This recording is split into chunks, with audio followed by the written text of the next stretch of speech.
let's start with today's Times, describing as the exodus of Conservative MPs piling pressure on Rishi Sunak. Michael Gove, the Levelling Up Secretary, has become the latest and probably the most high-profile Tory to stand down.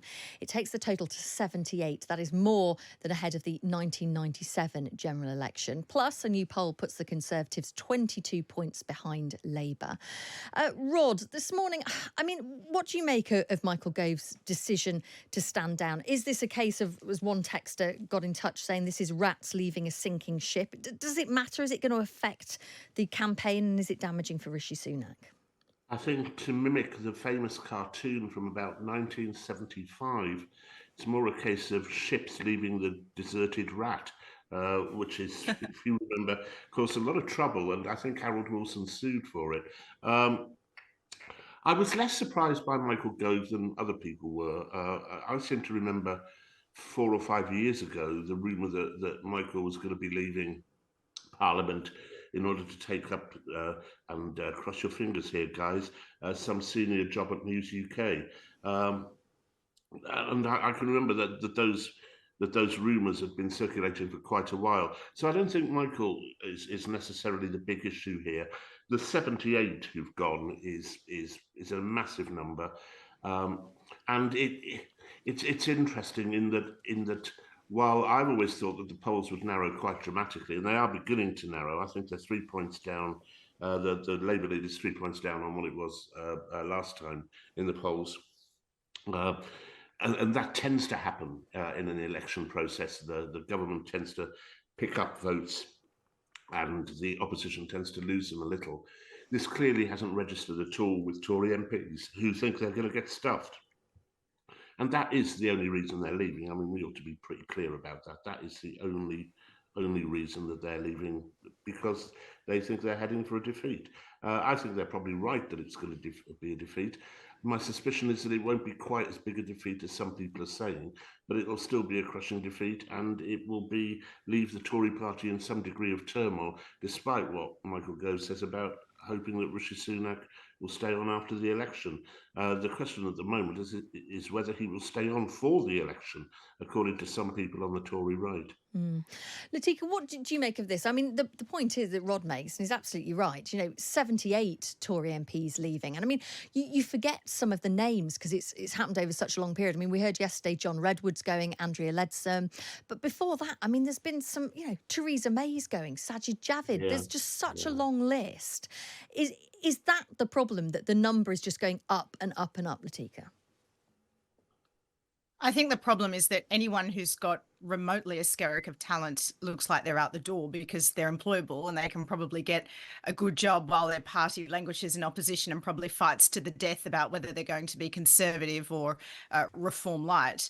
And that's the issue here. Michael Gove's departure is significant because everybody can see that he is a genuine reformer. And I think someone who does still have a lot left in the tank and a lot left to give, and a significant player, despite all the personal treachery issues that people have with Michael Gove, to offer the next iteration of what the Conservative Party will be. And I think Rod is right. He obviously has a very good gig lined up. And this really does open a conversation now for the remaining few talented cabinet ministers. Who of them is out the door? I mean, I would think journalists and the lobby would now be asking, hang on, are you going to stay around? Are you going to stay around? Are you going to stay around? And we could have a week now of a campaign being dominated by just who will stay or not. And that's not great optics for the Conservatives. And it's interesting, Alan Tolhurst from Politics Home raised this earlier on, that exactly as Latika said there, so many experienced people leaving government and not being an MP anymore, that actually if the Conservatives were to win the election on July the 4th, actually Rishi Sunak is not going to have that big a pool of experienced talent to draw on. I mean, equally, obviously, Labour don't have many people who've been in power because they've been out of power for so long, so they equally lack experience. But that is a concern to some extent, isn't it, Rod? That we're going to have a whole bunch of politicians here who don't have experience of governing a country. Yes, but it's not unusual. I mean, and it's a little bit unfair on Labour. I mean, you're right that they don't have experience of government, but the front bench has looked generally in better shape as the years have gone by since 2019. And I think that most people would agree that actually it's quite a formidable front bench, with people like Rachel Reeves and Wes Streeting there. There are still a few dodgy people in position, but by and large, it's a front bench which can really hold its own and does very, very well in Parliament, as well as getting its message out to the people. So I think Labour's in quite a good position. The Tories, as has been said, it is going to be a battle after the next election to find out what the Conservative Party actually is for. It's been terribly remiss until the last year taking any side in the culture war. And the culture war is quite important. It's quite important, particularly for those red wall voters we've been talking about for 4 or 5 years.